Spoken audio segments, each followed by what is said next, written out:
बेटी के पैर ऐसे मुड़ रहे थे बेड पे, ऐसे नहीं फांसी लगती भाई। मुझे दिखाया नहीं, हमने हॉस्पिटल में देखे, किन्ने ताला खोला, बाहर की कुंडी लग रही थी कि अंदर की, मुझे वो सबूत चाहिए। रही थी, वो कह रही थी बेटा अगर मैं मर जाऊं तो अपने नानी के घर रह जाना, वरना तुझे मेरे तरह बदनाम कर देंगे। अब कहीं बाजार भी जाना होता था तो उसको देखते थे निगाह से किधर जा रही है। अब किसी डॉक्टर के पास दवाई लेने जाती है तो डॉक्टर से भी कह देते थे ये डॉक्टर से सेटिंग हो रही है इसकी। तो नू कहती थी मोहल्ले में खड़े हो के घर घर जा जाकर कि ये गुड्डी की कमाई खाता है, 20-20 हज़ार रुपए में होटलों में इसे छोड़ के आता है। मैं इस वक्त बुलंदशहर के कस्बा गुलावठी में मौजूद हूं और ये मोहल्ला रामनगर कहलाता है। ये गुड्डी का मकान है। गुड्डी अब से करीब 4 से 5 दिन पहले सिकंदराबाद में अपनी ससुराल में ख़त्म हो गई। अब मैं गुड्डी के मकान में चलूँगा। गुड्डी के जो हस्बैंड हैं, उनके बच्चे हैं, वो यहाँ पर मौजूद हैं। आरोप है कि जो गुड्डी के जेठ और जेठानी हैं, उसे प्रताड़ित करते थे, उसके ऊपर इल्ज़ाम लगाते थे। जो गुड्डी का जेठ है उस पर गंदी नीयत रखता था, उसे बुरी नीयत से देखता था, उससे गलत काम करवाना चाहता था, जिसकी वजह से गुड्डी ने अपनी जीवन लीला समाप्त कर ली। अब मैं चलूँगा गुड्डी के मकान में। ये गुड्डी का मायका है और ससुराल भी जाकर हम पूरी जानकारी अड़ोसी पड़ोसियों से लेंगे कि आखिर क्या कुछ पूरा मामला था, पड़ोसी क्या बताएंगे। फिलहाल यहाँ पर गुड्डी की माँ मौजूद है, गुड्डी के जो पति हैं वो मौजूद हैं, गुड्डी के चारों बच्चे छोटे छोटे मासूम से बच्चे हैं। गुड्डी ने जिक्र किया था वीडियो में कि मेरे बच्चे मेरे बिना नहीं रहते हैं, उसके बावजूद भी उसने अपना जीवन खत्म कर लिया। आखिर ऐसी क्या मजबूरी थी गुड्डी को, वो ऐसा कौन सा डर सता रहा था जिसने अपना जीवन खत्म कर दिया। अब गुड्डी के जो पति हैं वो क्या बता रहे हैं, अपनी ससुराल में ये पहुंचे हुए हैं। आप यहाँ पर अपनी ससुराल में हैं, जबकि अक्सर हम लोग देखते हैं, खबरों में भी देखा जाता है कि अगर कोई महिला अपने ससुराल में आत्महत्या करती है तो सबसे पहले पति भाग जाता है, मगर वो अपने ससुराल में पहुंचे। रोइए मत भाई, अब देखिए थोड़ा हिम्मत रखिए। हम तो यही कह सकते हैं, छोटे छोटे से मासूम से बच्चे हैं, रो रो कर बुरा हाल है। अभी छोटे बच्चों को शायद पूरी तरह से पता भी ना हो कि हुआ क्या है। भैया क्या नाम है आपका? मेरा आशु है जी। आशु जी, थोड़ा सा बताइए कि आखिर ऐसा क्या हुआ कि वीडियो भी बना दिया, जबकि आप अपने मकान में अलग रहते थे, आपके जो भाई हैं, आपकी भाभी हैं, वो अलग रहते हैं। क्या उनको प्रताड़ित किया गया, सच सच बताइएगा। सर ऐसी थी बात, अगर मेरी वाइफ घर से बाहर भी कहीं जाती थी तो उसका पीछा करा जाता था, ये कहाँ जा रही है, क्यों कहाँ जा रही है। अब कहीं बाजार भी जाना होता था तो उसको देखते थे निगाह से किधर जा रही है। अब किसी डॉक्टर के पास दवाई लेने जाती है तो डॉक्टर से भी कह देते थे ये डॉक्टर से सेटिंग हो रही है इसकी, ये कोई बात है। अब हम कहीं बाहर भीतर, हमारा काम भी कारोबार भी बढ़िया है, अल्लाह के शुक्र से कोई कमी नहीं है। हम हफ्ते में महीने में 2-3 बार चले जाते हैं। तो नू कह दी थी मोहल्ले में खड़े हो के घर घर जा जाकर कि ये गुड्डी की कमाई खाता है, 20-20 हज़ार रुपए में होटलों में इसे छोड़ के आता है। ऐसी ऐसी बातें कहती थी। हमें निकलना बढ़ना घर में, शर्मिंदी इतनी हो रही थी कि हम कैसे किसी को मुंह भी दिखाने लायक नहीं थे कहीं। मैं कह के रहा था भाई हमें बहुत शर्मिंदा होती है। हम हम पूरे मोहल्ले में जाकर पूछ लो गुड्डी कैसी थी, किस आदत की थी, मोहल्ले पड़ोसी भी बताएंगे कितनी नेक थी, कितनी नेक थी। और उस दिन रात को भी मेरी पंजगानी नमाजी लड़की, मेरी ताज्जुद गुजार बेटी थी। गुड्डी ने कभी आपको बताया आके कि क्या कुछ उसे परेशान किया जाता है? उनको पापा नहीं है, वो मुझे कम बताती थी, अपनी भाभी को बताती थी सारी बात। भाभी भाभी कहाँ है? भाभी नहीं आई है। अच्छा, भाभी वहाँ कैमरे पे नहीं बोल पाएंगी, कोई बात नहीं। भाई भी मौजूद हैं। आपने तहरीर दी थी ना? जी। क्या नाम है आपका? सरताज अली। सरताज। जी। सरताज, कभी बहन ने आपको कुछ ऐसा बताया हो जो आपको मालूम हो, अपने मरने से पहले कभी उसने क्या बताया आपको? अभी 15-20 दिन पहले की बात है, वो यहाँ आई थी रात को, ये इनों का झगड़ा हो गया कुछ भी घर पे, तो उन्होंने फ़ोन करा, मैं कहने लगा मैं आ रहा हूँ, मैं गया। फिर मैं वापसी, इनों का फ़ोन आया कि मैं ही आ रहा हूँ भाई, मैं कहने लगा उधर मत आना, नहीं बहुत मारूंगा, गाली गुप्तार भी। ये कहने किससे लगे हुई, कोई बहनों नहीं। से? हाँ जी। अच्छा। ये कहने लगे कोई नहीं भाई, मान लेना मैं आ रहा हूँ, तुम मान लेना। मन की ठीक है, आ जा, मैं मारूंगा। तो ये आ गए, ऐसा कुछ नहीं। मैं कह लगा बैठो क्या बात है, तो वो वहाँ के रोल लगी बहुत। न मुझे ऐसा ऐसा क्या, मैं भैया, मैं कह लगा इन्हों से हम तुम्हारे भैया को सुबह को मारेंगे, जाके हम मारेंगे जरूर। तो ये यहाँ से चले गए, रोते हुए चले गए। फिर इन्हों का फ़ोन आया रास्ते में, इन्होंने कहा अगर तुम न गुड्डी नहीं भेजी तो सुबह को इतना बड़ा काम कर दूंगा, तुम सगले भगे हुए आओगे। तो हमारे दिमाग में उल्टा गया, ये जाते में रात हो रही है, नहर में न मार दें गाड़ी, इसमें न मार दें कि बीपी हाई हो जाता। मन की ठीक है, आ जाओ, तुम्हारे घर का मैटर है, अपने घर में संभाल लिया करो, हमें टेंशन मत दे करो, 4 आदमी सुने ये सुने। तो उसने अपने जेठ और जेठानी का ही नाम लिया था। बस कभी भी लड़ाई में ना अपनी सास का नाम लिया, ना किसी का, ना इनों का।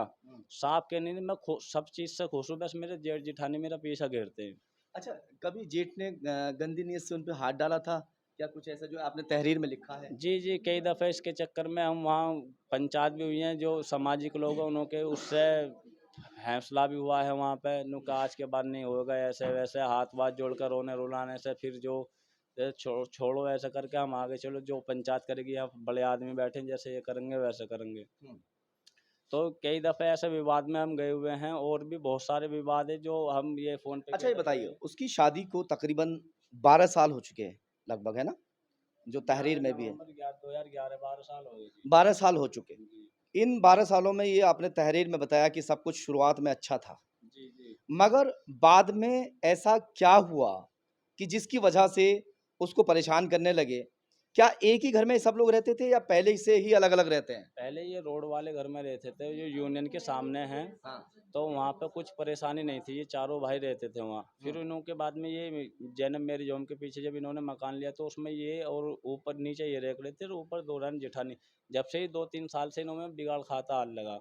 आपके पास कितनी बार शिकायत की थी गुड़िया ने? हमारे पास 20 कॉल वहाँ के लोग बागों से पूछ लेना, हम दूसरे चौथे 5वें दिन जाते रहे इसी शिकायत के मामले में, जो डांटते हैं सामने पड़ोस अच्छा, पड़ोस से। शिकायत सिर्फ जेठ और जेठानी से थी, आपके जो जीजा है वो नहीं करते थे? वो इन्हों की कोई भी शिकायत नहीं बताई, मोहल्ले में पूछो, किसी से पूछ लेना, वो कह लेगी मैं अपनी सास से और अपने घर वाले से बहुत खुश हूँ। क्योंकि महीने में एक आध दफ़ा बाहर भी खाना खाना है इन्हों को, घूमने भी जाना है, तो उसे कभी भी बच्चों से या अपने घर वाले से या सास से कोई शिकायत नहीं आई, नहीं नंद आई। मोहल्ले वालों की अगर माने तो हर 6 महीने में ये लोग बाहर घूमने भी जाते जी, थे जी, हर 6 और महीने में। रेस्टोरेंट वगैरह में खाना ये तो सब आम सी बात थी। जी, बहुत अच्छी लाइफ जो है गुड्डी जी रही थी अपने हस्बैंड के साथ में, जी, जी, कोई दिक्कत नहीं थी। जी, जी। तो उन्हें क्या दिक्कत हो रही थी फिर जो जेठ तो जेठानी? ये हमें मालूम नहीं, उन्हों को जेठ जेठानी को क्यों मालूम। भैया? आपके जो भाई हैं उनको क्या दिक्कत थी ऐसी? आपने पूछा होगा? सबसे ज़्यादा दिक्कत उन्हें ये थी कि मेरा कारोबार बहुत बढ़िया था, बहुत अच्छा लेता कारोबार था मेरा, कोई दिक्कत नहीं थी कारोबार में। 2-4 हज़ार 5,000 रुपये रोज कमाने वाला था मैं। अब मैं 5-4 रुपये रोज कमाता था, तो महीने में मैं 2 या 3 बार घूमने भी बाहर जाता था, बच्चों को लेके। छोटे छोटे बच्चे हैं, किसी से मैं मिलता नहीं था, किसी से भी। उन्हें इतनी जलन थी कि हम बच्चों को कपड़े नहीं पहनाना, गुड्डी को कपड़े नहीं पहनाना, कभी नैनीताल घूम रहे, कभी कहीं, कभी कहीं, कभी कहीं। 6 महीने चले। सोना भी आपने अच्छा खासा बनाया। हाँ, अच्छी कोई दिक्कत नहीं थी, कैसी भी कोई प्रॉब्लम नहीं। दिक्कत ये थी कि वो इस बात को कहती थी कि ये तो होटलों में ले जाता है इसको, वहाँ छोड़ जाता है, बच्चों को ले जाता है, 20-20, 30-30 हज़ार रुपये ले लेता है, वहाँ छोड़ जाता है। पूरे मोहल्ले में उन्हें रोल मचा मचा के कही थी ये वाली बात कि ये औरत ऐसी नहीं है। अब हम बताओ, हमारा कारोबार बढ़िया है, हमारी वाइफ बढ़िया, हमें पता नहीं है हमारी वाइफ कैसी इज्जतदार है। कौन से वाले भाई की बात कह रहे हैं आप? ये सुल्तान की? सुल्तान की कह रहा हूँ मैं, आसमा सुल्तान को आंसू का अच्छा खाना, अच्छा पहनना और अपनी बीवी को लेकर बाहर घूमना सुल्तान और सुल्तान की वाइफ को पसंद नहीं था, और शायद वो मन ही मन में इसीलिए उससे जलते थे, लोगों से बुराइयां करते थे। और जब लोग आकर गुड्डी को बताते थे कि तुम्हारे जेठ और जेठानी तुम्हारे ऊपर ऐसा इल्जाम लगा रहे हैं कि इसे होटल में ले जाकर छोड़ देता है, ये डॉक्टर से जो है इसकी सेटिंग चल रही है, और किस किस से बताते थे? काफी जनों से, कोई दूध वाले थे, जो भी उससे मिलना चाह, जैसे कोई घर में आ जाए, सब्जी भी देने आ जाए, कोई सब्जी देने भी आ जाए, तब भी प्रॉब्लम बता सब्जी देते। वाले अगर आते थे उनको बोल देता। अगर कोई बुढ़ा आता, वो दूध देने को बंधा हुआ दूध था, उसने उसको वो ला के दे दिया, जो खींच होता है, उसको बोल दिया। जब बहुत रोई थी वो मेरे से कह रही, मैं बोली अपने मियाँ से कही तुम्हारे घर का मैटर है, वो क्यों सुनवाता, अपने मियाँ से कह, मुझे टेंशन मत दिया करो।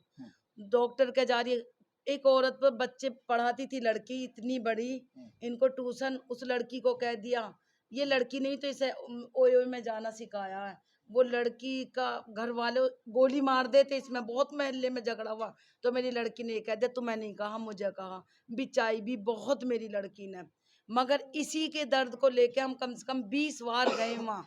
हमें ऐसा नहीं पता था हमारी बेटी ऐसा कदम उठा लेगी। अच्छा, आपकी बेटी क्या सारी बातें बता देती थी या कुछ आपको दर्द ना हो, आप परेशान ना हो, बच्चे छुपा भी बहुत लेती? सारी बातें मुझसे छुपाती थी, बहुत बातें छुपाती थी। अभी भी आई थी तो मैंने ये कह दिया, मैंने कि बेटा ये सब घर के हैं मसले, और अगर वो ऐसे कह रहा तो बोल देना कि तेरी माँ ने करा था, फिर तेरी बीवी ने करा, अब मेरी बारी है। मैंने हल्के में लिया उस बात को। तो कहने लगे मी नहीं, मेरे दिल में दर्द होता, उनने मर्दों के सामने कहा है, मैं बाहर नहीं निकल पाऊंगी अब कभी भी।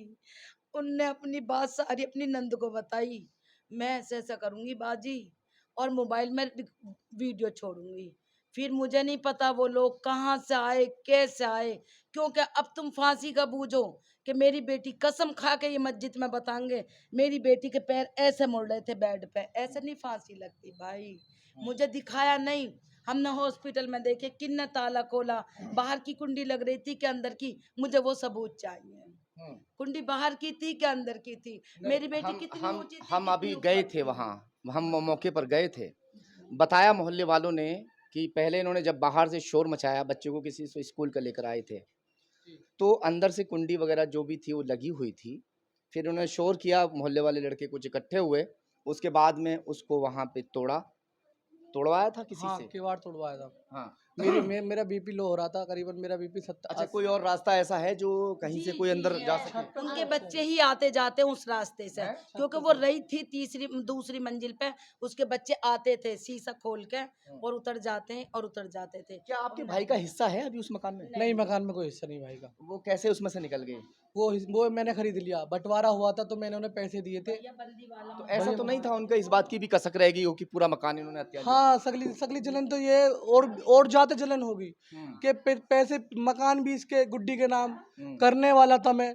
और क्या कि मैं, मेरी तबीयत खराब रहती है ना, मुझे प्रॉब्लम रहती है, मेरा बीपी 80 के कर रहता है, पल्स 30-35 रहती है। डॉक्टर भी हैगा मेरा एक मौजूद, जो हर महीने मेरा ही इलाज करता है, महीने के महीने उसकी पैसे भी देता हूँ, महीने के महीने देता हूँ कि वैसे नहीं रोज रोज पैसे दे दूँ मैं। आलम डॉक्टर है बराबर में ही, अच्छा अच्छा डॉक्टर है वो भी, बच्चों का भी मेरा भी सब वो उसी के पास इलाज चलता है। और इस चीज का क्लेश ना सबसे ज्यादा था कि इसकी गुड्डी के नाम 2 प्लॉट कर रखे हैं मैंने वहीं पर एक। आपने जिस वक्त गुड्डी खत्म हो गई, आप लोग जब वहाँ इकट्ठा, बहुत सारे लोग थे, बड़ी चीख के और बड़ी रो के दहाड़ मार के कहा था कि मेरी घरवाली को तो इन लोगों ने मार दिया, हाँ, ऐसे कुछ? जी जी, मैंने कहा कि मेरी घरवाली को तो ये खा गए, सब आगे खा गए, ये सब खा गए, सबों ने मिलकर मार दिया, तोस के मार दिया। अल्लाह जाने कि कैसे किस हाल में दम मारा। उस फांसी तो कभी लगा ही नहीं सकती थी, कैसे लगाई, क्या करा उन्होंने, मारा, टांगा, कूटा, उसे क्या करा पता ही नहीं चला। क्या चाहते हैं आप? मैं तो इंसाफ चाहता हूँ जी, मुझे तो इंसाफ चाहिए। मेरे 4 बच्चे हैं, छोटे छोटे, रात को बच्चा रोता है बिगर अम्मी के, अपनी के सोता भी नहीं, इतना रोता है। मुझसे कह रहा था कल पापा अम्मी अम्मी कहाँ गई, मैंने कहा बेटा अम्मी हैगी है, अच्छी जगह गई है। इतना रोता है मेरा बेटा, हो रहा छोटा सा बेटा है। ये ना बेटी की मेरी तबीयत खराब है, आज सुबह से दस्त हो रहे थे, ये नहीं बुखार हो रहा है, दस्त हो रहे थे, सोचने से तो हो रहे थे, सदमा ले रहा है इसे।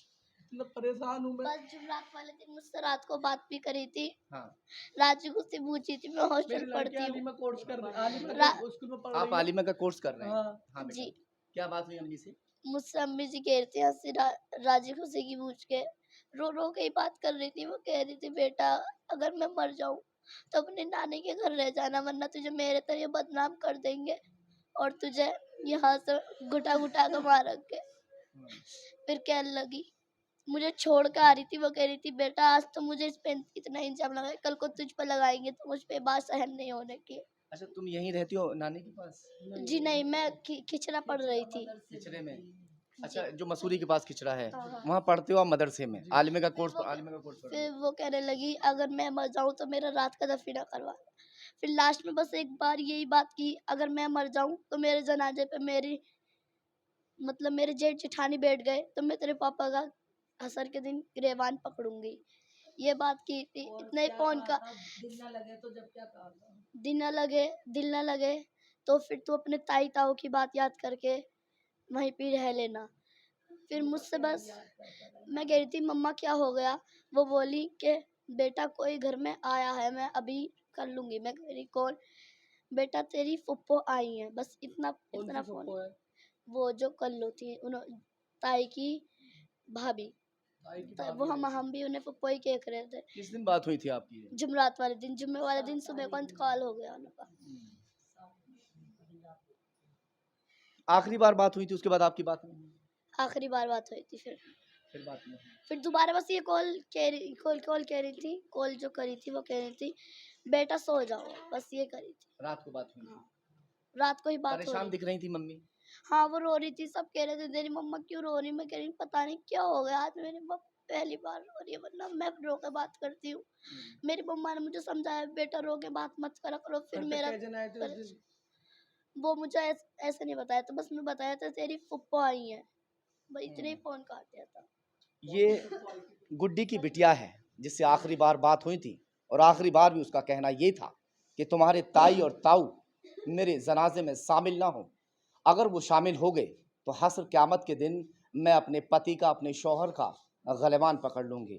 यानी मरने से पहले भी उसका यही आखिरी ख्वाहिश थी कि मेरे जेठ और जेठानी मेरे मैयत में, मेरे जनाजे में, मेरे शव में शामिल ना हो। अब देखते हैं कि जांच में आगे क्या निकलता है और इन लोगों पर क्या कार्रवाई होती है जिनको लेकर गुड्डी ने वीडियो बनाई थी और वीडियो छोड़ी थी।